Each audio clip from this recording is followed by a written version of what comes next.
I am going to discuss about the two FEA packages. First one is ANSYS and another one is HyperMesh. If you are willing to learn any FEA package, this question arises first, like which software should I learn and why should I learn a particular software. So starting with the first segment, so before comparing any of the software packages, we have to just know the fundamental content of the package. It is like if you want a office software, it means it should contain at least one spreadsheet software, one presentation software and one WordPad software. Just like FEA software also have some compulsory content. First one is at least one preprocessor, at least one solver and at least one post processor. The preprocessor is a software tool that has three major tasks. First one is to clean the geometry, second task is to creating the element or meshing, and the last task is to applying the boundary condition for any specified solver. That's it. It is a preprocessor software. Solver is a mathematically solve the files defined by the preprocessor, and whereas the post processor gives us the graphical output of the calculated result. So there are two companies basically, ANSYS Incorporation and Altair Engineering. ANSYS own a FEA package whose name is ANSYS, whereas Altair FEA package name is HyperWorks. ANSYS FEA package have several softwares like ANSYS APDL, which is a preprocessor, ANSYS is a solver, CFD Post as the post processor. ANSYS actually gives us a embedded FEA setup. It uses a tool named as the workbench, which actually connect all the things which are needed for a particular FEA analysis.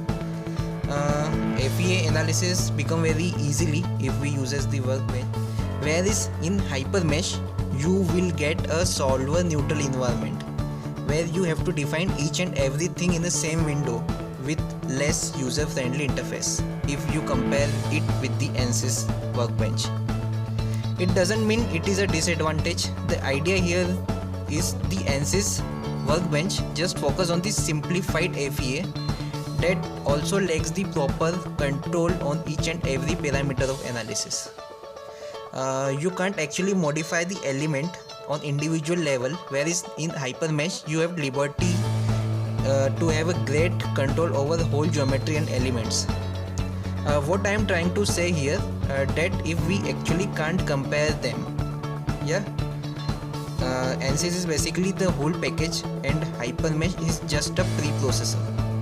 For a fair comparison, we would like to compare the ANSYS ICEM meshing tool with HyperMesh meshing. Both are the preprocessor.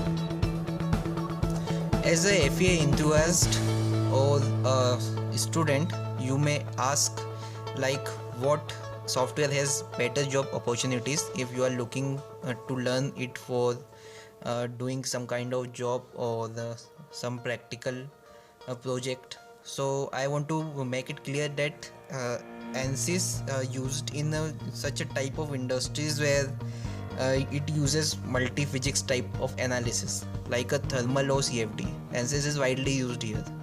Whereas in automobile giants, the company uses HyperMesh as their preprocessor for solving the analysis on various types of solvers like Nastran, LSDyn and radios.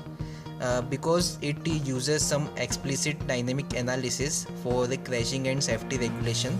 So if you want to go for the crash and safety or going to the automobile industries, I can suggest you to learn HyperMesh.